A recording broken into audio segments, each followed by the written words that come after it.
Olá, eu sou José Roberto Kassai, professor desta disciplina, Gestão Financeira e de Risco, e vamos dar início ao módulo 3. E tenho aqui comigo o professor José Rubens. Muito prazer. Tá?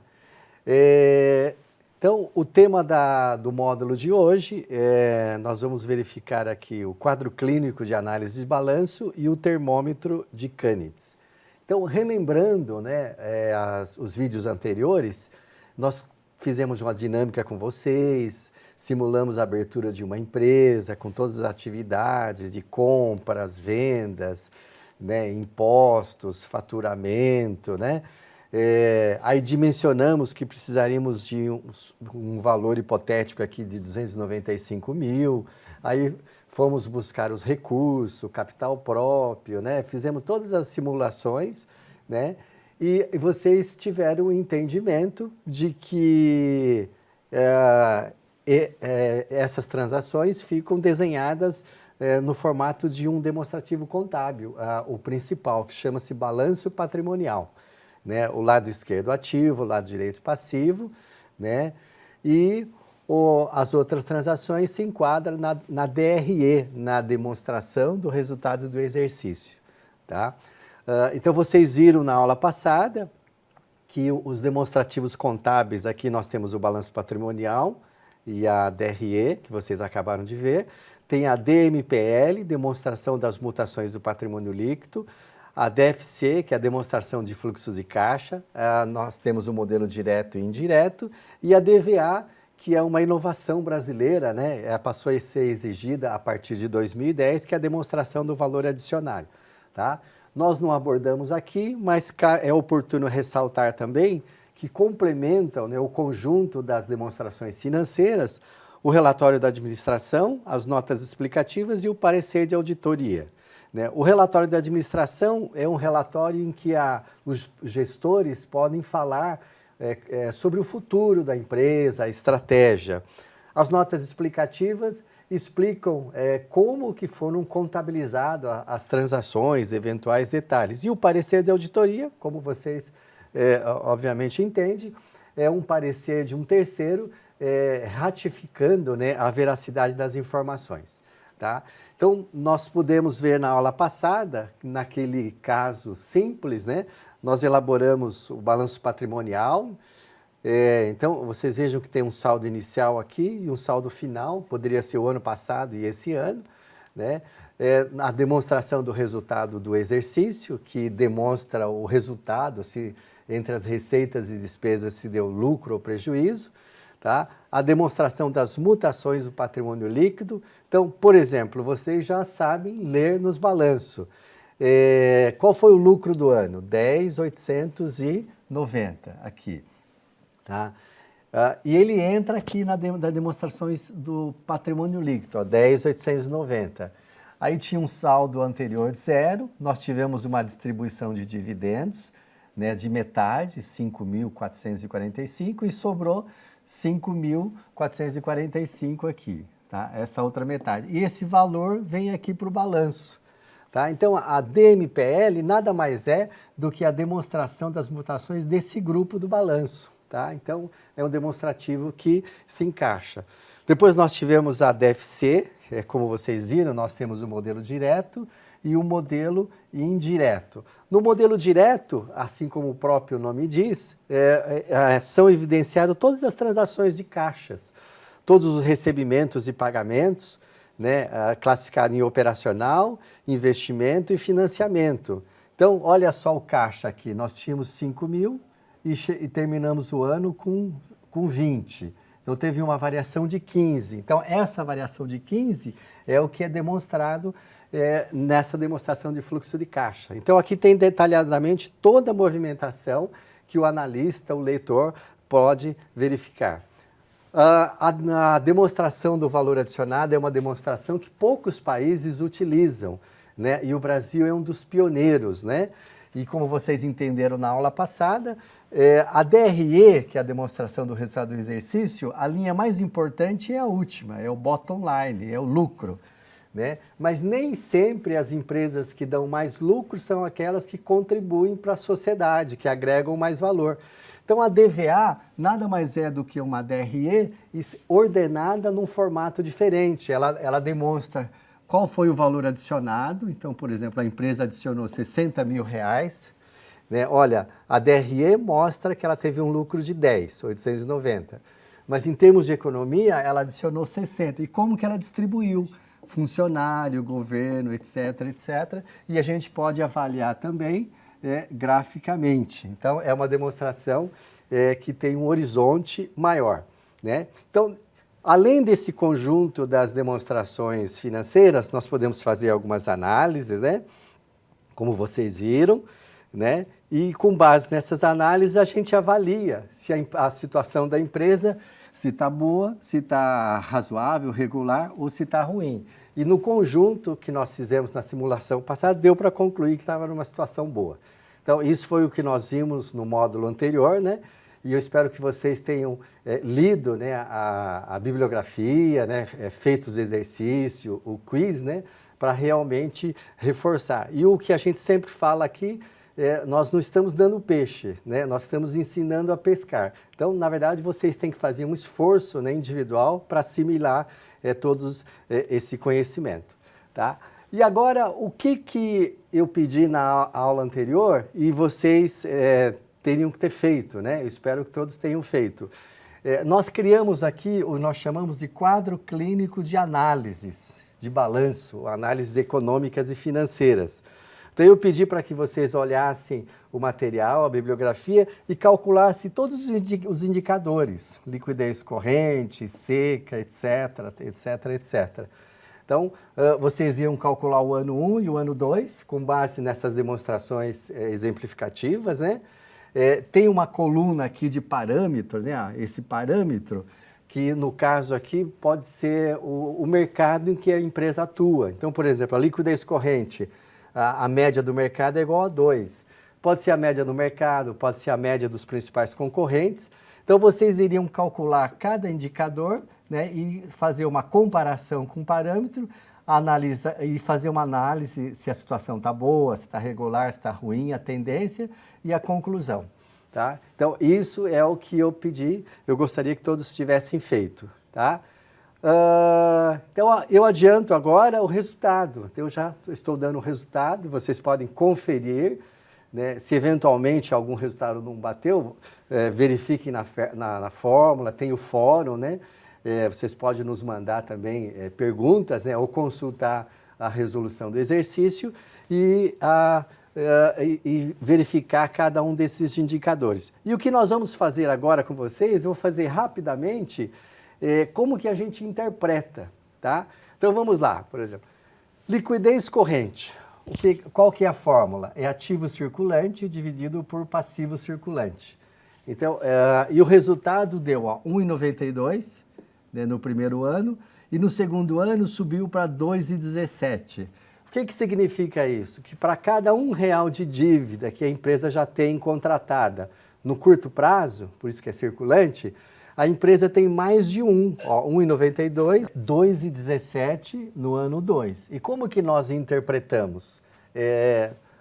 Para cada R$1 de dívida no curto prazo, a empresa possuía R$1,92 no ano 1 e 2,17. Então, ou seja, a situação financeira está muito boa, está excelente.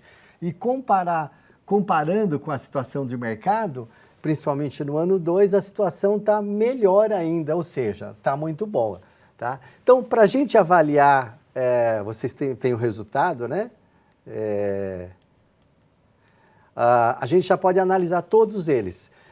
Esse grupo de liquidez, na verdade, a gente avalia aqui a situação financeira da empresa. Tá? O principal é o índice de liquidez corrente. E os demais, por exemplo, a liquidez seca, na fórmula, é ativo circulante menos estoque dividido pelas dívidas do passivo circulante. Então, a gente tira o estoque. Então, na verdade, isso aqui ajuda a complementar o primeiro índice. Tá? Quando eles são muito diferentes, significa, obviamente, que os estoques são um item relevante, aí exige do analista olhar mais de perto. A liquidez imediata, ele considera basicamente o disponível, ou seja, o dinheiro que tem em caixa. Então, nem toda empresa é um banco, não precisa ter todo o dinheiro em caixa, mas avalia. Então, olha só como que estava a situação no ano 1, 0,8, aí subiu para 0,34, mas está abaixo do mercado. Então, está numa situação regular, a imediata. E a geral, pela fórmula, vocês avaliam que tem recursos não só do curto, mas de longo prazo. E as dívidas, comparado com as dívidas de curto e longo prazo. Então, no geral, a empresa tem 0,59, subiu para 0,67, ou seja, melhorou um pouco. E comparativamente com o mercado, você vê que no ano 2 está acima. Então, está uma situação boa. Tá? Uma outra forma que vocês podem avaliar, vocês perceberam isso na bibliografia, a rentabilidade analisa a situação econômica, né? Está escrito aqui. Tá? Então, qual foi a margem de lucro da empresa? Nós tivemos 12%. Qual que é a média do mercado? 10%. Então, tá bom. Tá? O giro, a fórmula é vendas dividido pelo ativo, ou seja, quantas vezes a empresa faturou, vendeu o próprio ativo naquele ano.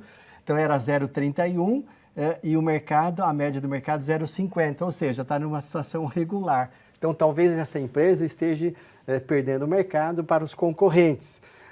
E se você pegar aqui a taxa de retorno de investimento, o retorno sobre o ativo, né, lucro líquido sobre ativo, a empresa teve uma taxa de retorno de 3,7%, e sendo que a média do mercado é 5%.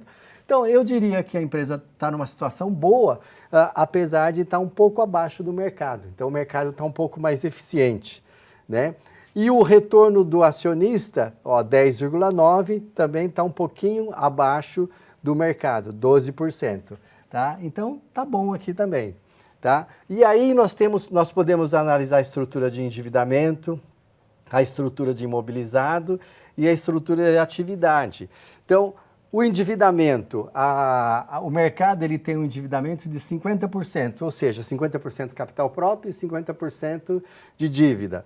A nossa empresa, ela tinha 0,66 de capital de terceiro de dívida, né? E 0,65, ou seja, está um endividamento um pouco acima do mercado. O capital próprio é o contrário, né? Para preencher o 100%, um é reflexo do outro. E a garantia do capital próprio em relação ao capital de terceiro. Se eu dividir o 0,34, que é o capital próprio, dividido por 0,66, ou seja, para cada R$1 de dívida de capital de terceiro, a empresa dispõe somente de 51 centavos. Então, a média do mercado é 1, então, ou seja, a situação está regular. E de um ano para o outro melhorou um pouquinho. Então, a empresa, em termos de endividamento em relação ao mercado e garantia, ela está abaixo. E se a gente avaliar o endividamento aqui de curto prazo, né, a gente verifica o quê? Que a média do mercado é 30 e a empresa está na média, tá? Então tá bom também, tá? Em relação ao imobilizado, pela fórmula, imobilizado é líquido da depreciação em relação ao ativo. A média do mercado é 55% e a nossa empresa, 61 e 57. Então tá bom, e de um ano para o outro está caindo, né? A vida útil do imobilizado, que vocês interpretaram a fórmula, né? A vida útil do mercado é em torno de 9 anos, ou seja, a idade de vida útil dos prédios, maquinários, móveis e utensílios, né, aparelhos. E a nossa empresa está excelente, olha, tinha 18 anos e 17 anos, ou seja, apesar de ter alguns itens aqui que estão abaixo do mercado, nesse quesito, a empresa está muito melhor do que o mercado. Tá? Ela tem aqui o dobro de tempo de vida útil e do imobilizado, né? E por último, pessoal, a atividade, nós temos aqui um prazo de estocagem de 10 dias, né? 10 dias, um prazo médio de venda, calculando aqui, deu 33, e aí temos um ciclo operacional de 43, tá? Ou seja, é o tempo que leva para comprar, estocar, vender e receber esse dinheiro. E a empresa ela está pagando, tem um prazo de pagamento de 30. Então, olha só uma situação ruim.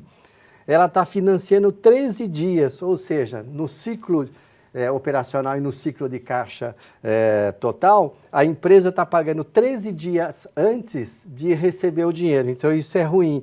E como que está o mercado? O mercado já é 5 dias favorável. Então, isso aqui é ruim. Tá? E assim como nós podemos analisar item a item, nós podemos analisar agora no conjunto. Então, como que está a situação financeira? A gente poderia dizer que está boa. Né? Como está a situação econômica, de acordo com essas análises? A situação também está boa. Como está o endividamento? Também está bom aqui, né? O imobilizado está bom e talvez o único aspecto ruim é esse ciclo de caixa, porque a empresa está pagando antes de receber. Tá? E se tivesse que fazer um parecer, né? uma opinião final da empresa, como que ela está? Ela está mais para boa ou mais para ruim? Então, aqui acho que todos conseguem ter um entendimento, assim, até que fácil, né, de que a situação da empresa está boa aqui. Tá? Então, esse é o processo de análise de balanço que nós fizemos a partir dessa empresa hipotética e que vocês podem agora exercitar em leitura de balanço de empresas reais. Tá? Uma outra forma de analisar, isso a gente vai ver no próximo vídeo, né, desse mesmo módulo. Existem outras formas de analisar a empresa estruturadas, né? E aqui nós colocamos como exemplo o termômetro de Canitz. Tá? O que diz o termômetro de Canitz? Se o número dessa fórmula for abaixo de 0, né, abaixo de -3, a empresa tem propensão à falência. E se for acima de 0, positivo, a empresa é boa, é uma empresa solvente. E no nosso caso aqui, ó, a empresa deu 5,3, ou seja, é mais do que positivo, né? E a média do mercado é 3. Então, se a gente fosse analisar só essa empresa, também a empresa está boa aqui, ela é solvente, ela não tem chance de ir à falência. Tá? Então, eu pediria novamente para vocês, nós vamos dar continuidade nesse módulo, né? Que vocês usem essa explicação, mais a bibliografia, os exercícios, e vocês agora pratiquem, e nós colocamos aqui duas empresas, colocamos os balanços contábeis de duas empresas globais. A maior empresa brasileira, né, que todos estão acompanhando, e a maior empresa com valor na bolsa, né, uma empresa americana, é a empresa número 1 do mundo, é a Apple, né? E, obviamente, a gente ajustou, né? Eu ajustei essas demonstrações, eu simplifiquei um pouquinho para facilitar a parte acadêmica, tá? Então, aqui vocês têm o balanço patrimonial, a demonstração de resultado, que são os dois demonstrativos mais importantes, né? Da Petrobras e da Apple, tá? E aí vocês podem avaliar, por exemplo, quem tem mais dinheiro disponível aqui? A Petrobras ou a Apple? Olha só, a Apple tem 3 vezes mais dinheiro. Ela tem em caixa 67 bilhões de dólares. Né? Quem vende mais a prazo? A Apple também. Né? Quem tem mais estoques? Obviamente, a Petrobras tem mais estoques. Né? Aqui tem diesel, gasolina, aqui tem iPhone, iPad. Né? Os investimentos. Quem tem mais investimentos? Olha, a Apple. Tá? Esse investimento da Petrobras são ações de outras empresas. E na Apple são ações das concorrentes. Então, ela tem mais dinheiro investido em ações do que no próprio caixa. Então, é uma empresa maravilhosa. Né? Quem tem mais imobilizado? Obviamente, a Petrobras aqui. Né? Ela é uma indústria. Né? E a outra é basicamente serviço. E ativos intangíveis, né? Softwares. Obviamente a Apple tem mais. Então, olha só, a Petrobras investiu até hoje 262 bilhões de dólares e a Apple 321 bilhões. Tá? Como que as empresas financiaram? A Petrobras, ela tem aqui, ó, 86 de capital próprio e a Apple, olha, tem 128, né? Financiamentos. Quem tem maior endividamento? Obviamente, a nossa empresa brasileira é a empresa mais endividada do mundo, né? E tem as de curto prazo. Tem as demonstrações de resultados, né? Olha os números aqui. O faturamento da Petrobras, 91 bilhões de dólares, e a Apple, 218 bilhões de dólares. Né? E olha aqui no lucro, quem gera mais lucro? Obviamente, a empresa americana está aqui. E para vocês terem uma ideia, né, do que pode acontecer, olha, essa empresa tem 13.300 ações no mercado, né, a Petrobras, e a Apple 5.400.